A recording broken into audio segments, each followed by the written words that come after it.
Fala aí, gente das internet. Bom, eu sou a Caroline e eu vou fazer um vídeo sobre a forma com que a gente vê as coisas polarizadas. Tá, não entendi nada, tá, vou explicar. Desde que a gente é criança, a gente é socializado de uma forma a ver tudo como 8 ou 80.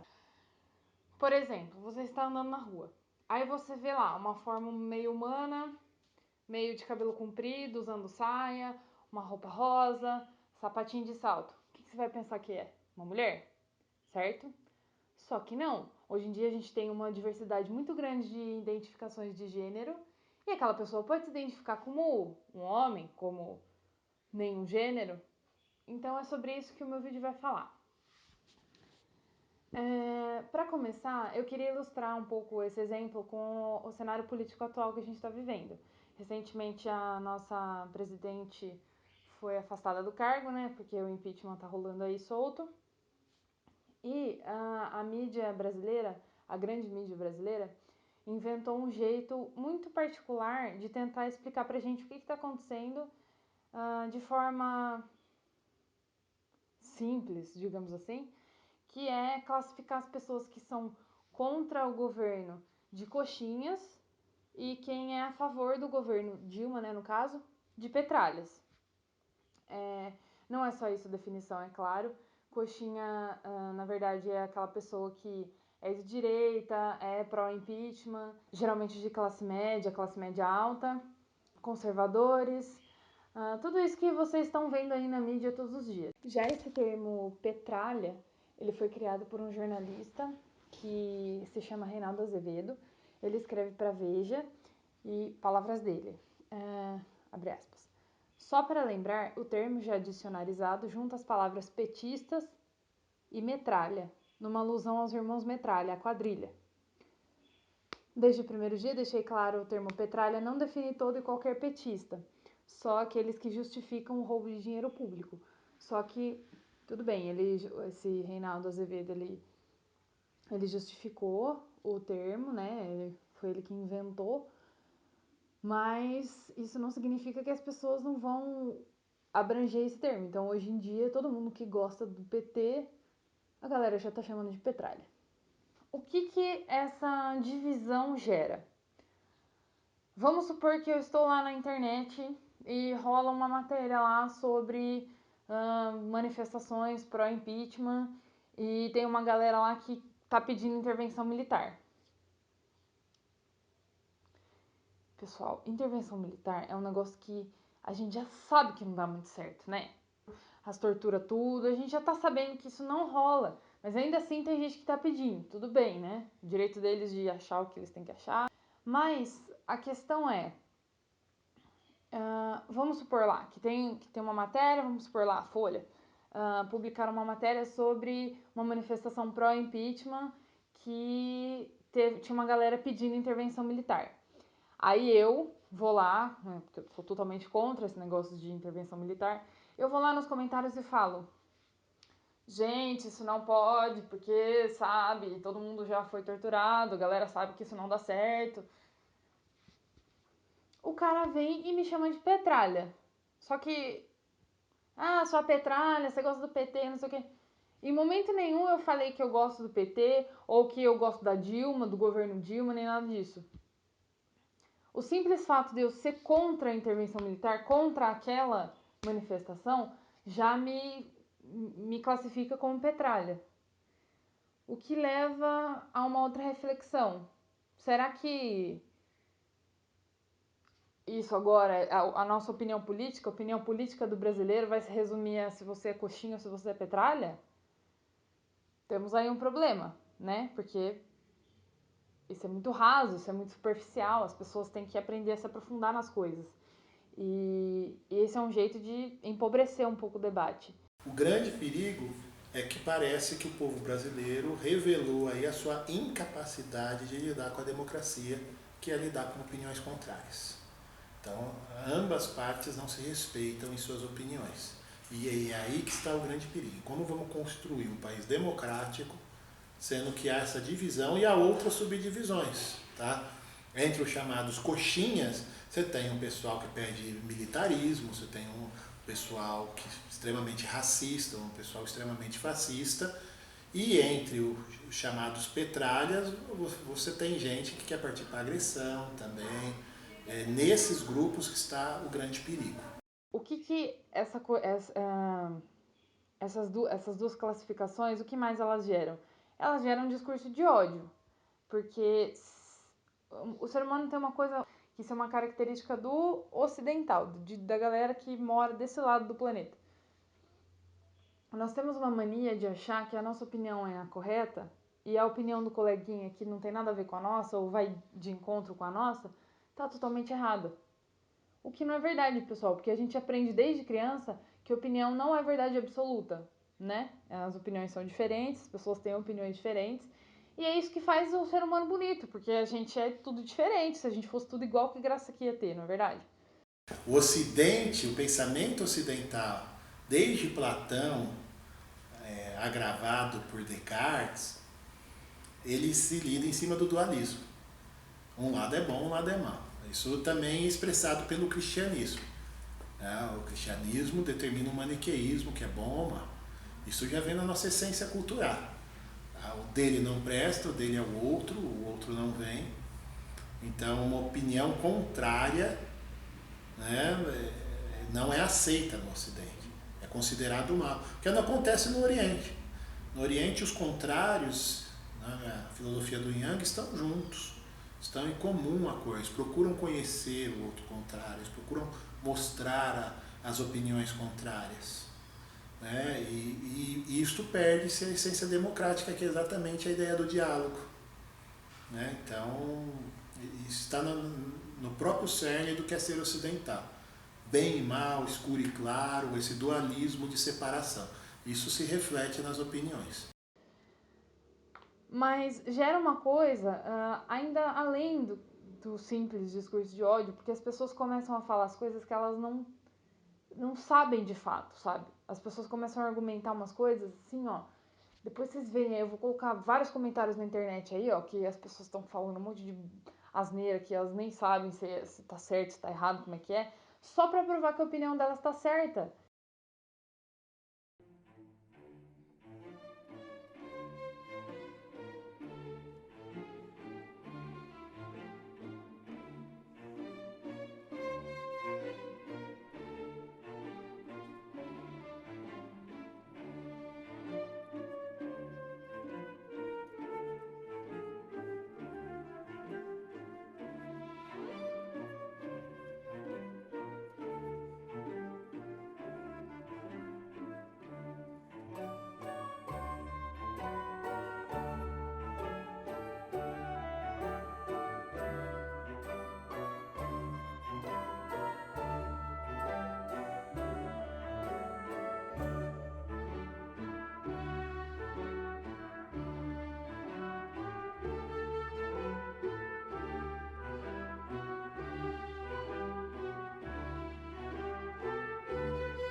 Você tá lá numa rodinha, vamos supor, você tá lá numa rodinha de conversa com seus amigos e passa um cara lá e aí alguém fala, vocês são pró-governo, e aí passa uma outra pessoa lá do lado, e aí alguém solta assim, ai, esse fulano aí é super coxinha, adora o PSDB, adora o Alckmin, adora o Serra, não sei o quê. Todo mundo já vai odiar aquele cara só porque ele tem uma opinião favorável ao PSDB, só porque ele é coxinha. Mas você sabe da vida do cara?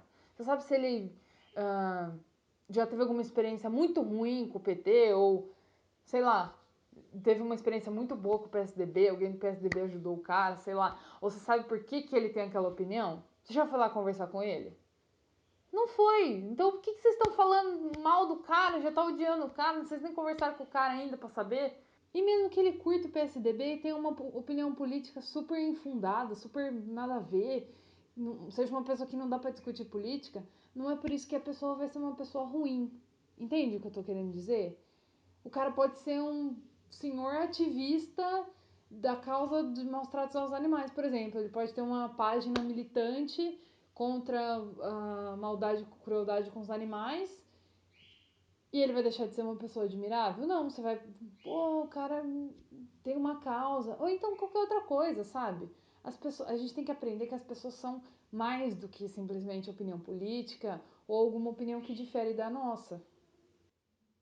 Então, para que está servindo esse momento histórico que a gente está vivendo? Não é para você afastar as pessoas, é para você pegar elas, vir perto de você assim e falar: vamos ver o que cada um tem para falar e a gente vai enriquecer o nosso conhecimento e a gente vai formar umas opiniões mais legais.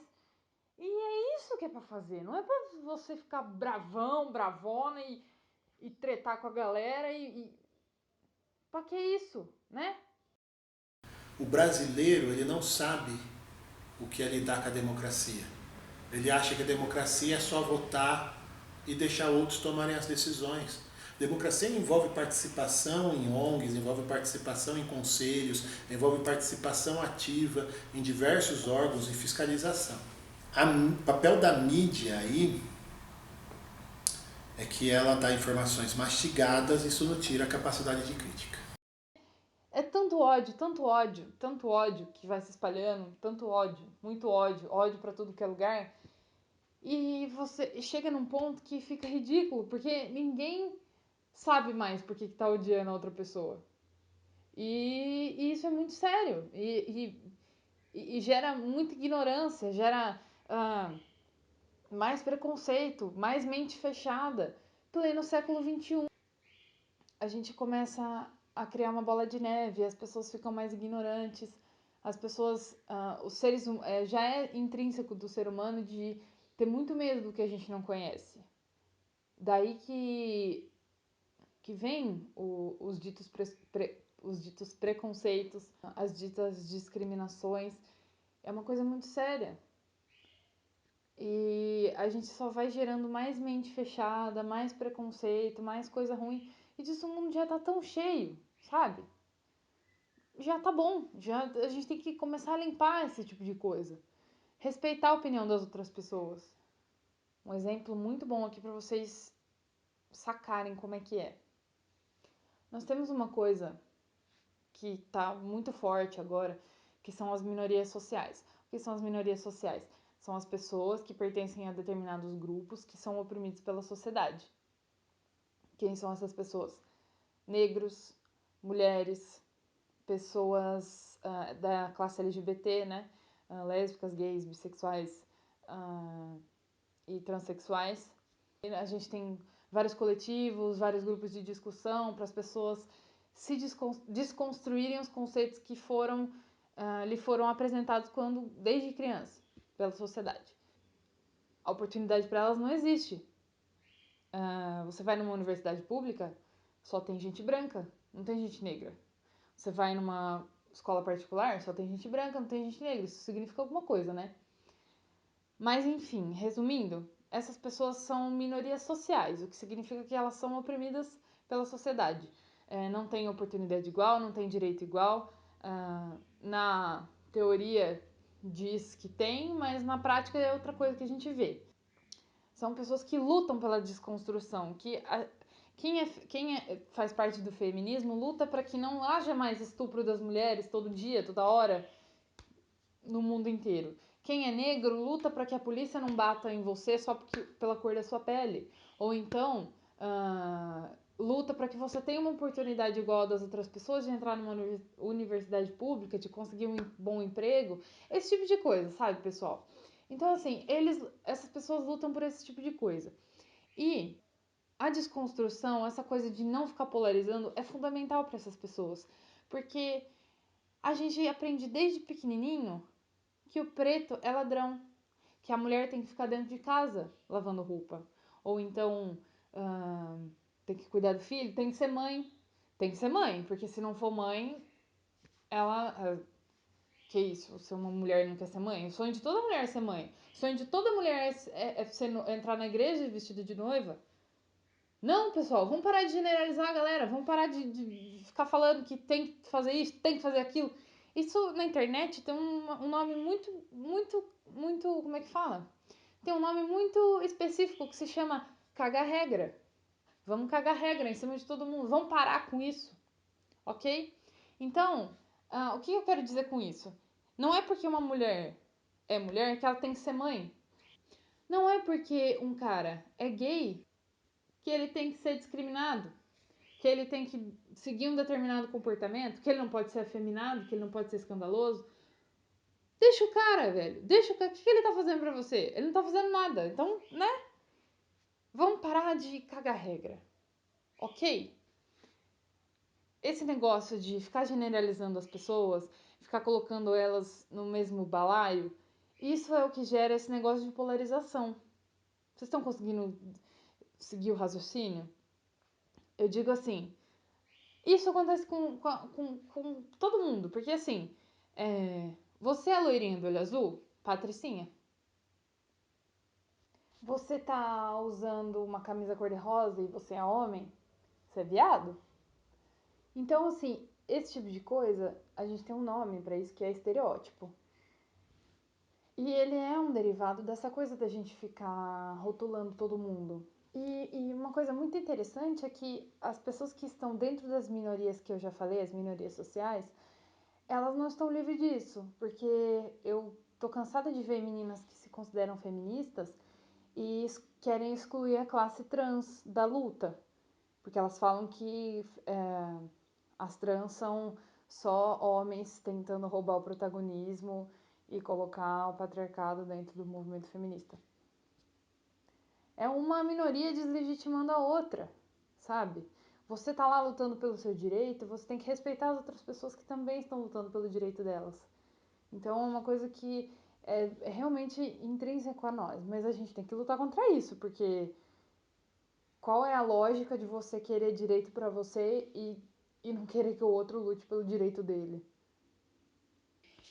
Vamos supor, dentro do feminismo, as meninas falam, vamos lutar pelos direitos e tudo mais. Mas aí vai lá no banheiro da faculdade e escreve lá na porta, por direitos iguais. Abaixo o patriarcado opressor, abaixo o estupro todos os dias. Escreve isso na porta. Quem que vai limpar aquilo lá? É a mocinha da limpeza, que geralmente é uma mulher pobre e negra. Então, assim, as mulheres negras têm outras reivindicações além do próprio movimento feminista. Existe o feminismo negro dentro do movimento feminista geral. A gente só entende o que a gente sofre. Eu não sei o que é sofrer preconceito por cor da pele. E eu nunca vou saber. E eu não tenho moral de falar isso. Então eu tenho que ficar na minha, quietinha, e respeitar a mulher que sofre. Entende? Sim, o que a gente faz pra resolver esse negócio de ficar colocando todo mundo no mesmo balaio, ficar polarizando as pessoas? Bom, gente, eu vejo três possíveis soluções. A primeira delas, aqui no Brasil, são 5 ou 6 famílias que tomam conta da imprensa, assim, no país inteiro. Então, igual a família Roberto Marinho, que cuida da Globo, das organizações Globo, então, tem mais umas, não sei quantas realmente são, mas são poucas famílias muito ricas e muito influentes que tomam conta da imprensa brasileira.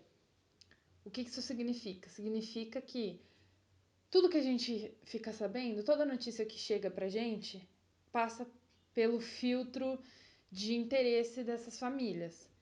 E isso é extremamente perigoso, porque o que o povão fica sabendo, o que a gente fica sabendo, é o que essa família quer que a gente fique sabendo.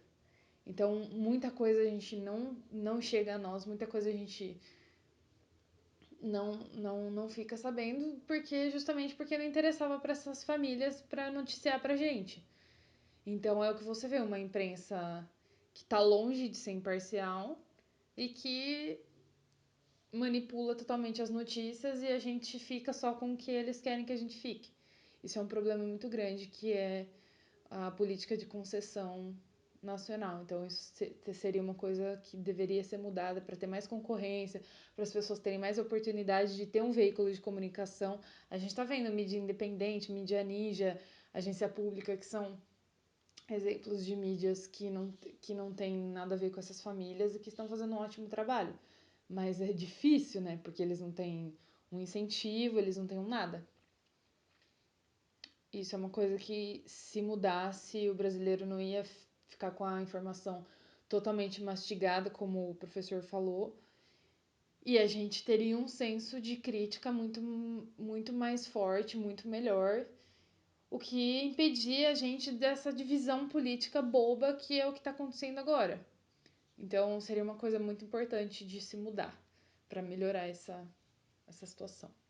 Outra coisa é a forma com que a gente é socializado. Desde criança, a gente é bombardeado por estereótipo. Então, todos os exemplos que eu dei, a mulher tem que ser mãe, gay tem que ser discreto, essa coisa das pessoas trans serem extremamente marginalizadas, serem zombadas o tempo todo. Então, isso são estereótipos que a gente adquire conforme a gente vai crescendo. Então, assim, os nossos pais, eles já foram crescendo nessa sociedade desse jeito, que tem estereótipo, que condena o que é diferente. Então, eu acredito que seja nosso papel, de quem está começando a pegar as rédeas do mundo agora, de ensinar para os nossos filhos que isso está totalmente errado, que quem é diferente não é pior, nem é ruim. A gente tem que ensinar aos nossos filhos que todas as pessoas merecem respeito.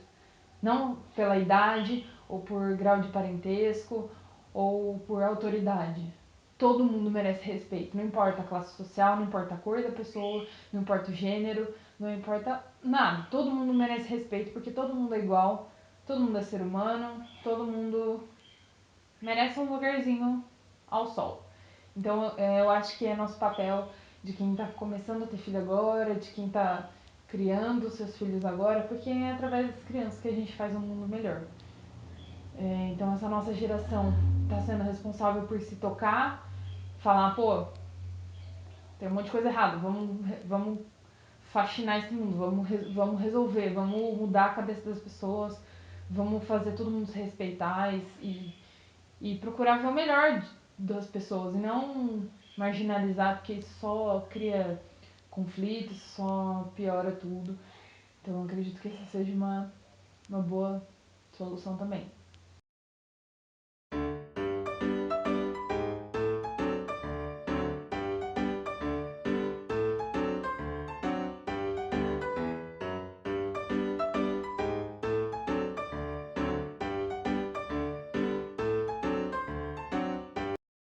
Outra solução possível é a gente melhorar a educação do nosso país, né? Eu sei que é quase um clichê, quase não, é um clichê falar sobre educação aqui no Brasil, porque é algo extremamente negligenciado. Educação, saúde, várias outras coisas, mas educação é uma coisa urgente, porque é a educação que forma as pessoas, que cria o senso crítico, que faz as pessoas enxergarem o mundo com horizontes mais ampliados. Então, acho que é uma coisa muito importante de ser revista. E não só a educação básica, tá? Mas também o ensino superior das faculdades públicas.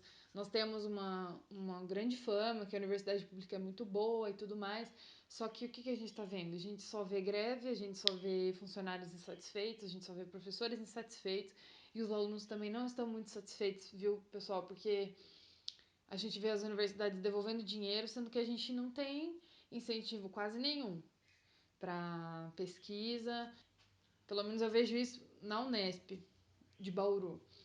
Nós temos lá uma moradia que cabe 30 pessoas, moram 60 e não tem previsão de aumentar a moradia. Então você acha que é humano as pessoas morarem em 60, que seja 60 pessoas numa casa que cabe metade disso? É desumano. É no mínimo desumano. Então, o que adianta você ter política de cota para pessoas pobres, para as pessoas negras, sendo que elas passam no vestibular e quando chega no campus não tem condição de ficar, se são de outra cidade, por exemplo. Então, é uma coisa urgente, educação, porque é com a educação que a gente forma o nosso senso crítico, é com a educação que a gente melhora um país. Então, tá faltando muita educação aqui no Brasil, tá faltando incentivo, tá faltando muita coisa. Então, Eu creio que quanto mais a gente se esforçar, melhor a gente vai ver as pessoas à nossa volta e melhor a gente vai entender o que cada um quer dizer, sem ficar polarizando, entendendo que as pessoas são mais. As pessoas são mais do que só a opinião simples e pura que elas têm. É isso, gente. Eu espero que vocês tenham gostado. O que eu disse foi muita opinião, foi mais opinião. Eu contei com a ajuda do professor. Obrigada, professor Otávio, que é um professor de antropologia aqui da Unesp e da Universidade Sagrado Coração também, em Bauru. Mas é a minha opinião. Se você discorda, se você concorda, comenta aí, vem conversar comigo. Sem treta, porque eu não gosto de treta, por favor, gente. Se você é livre para discordar, vamos conversar, tá? Espero que vocês tenham gostado. Um beijo, até mais.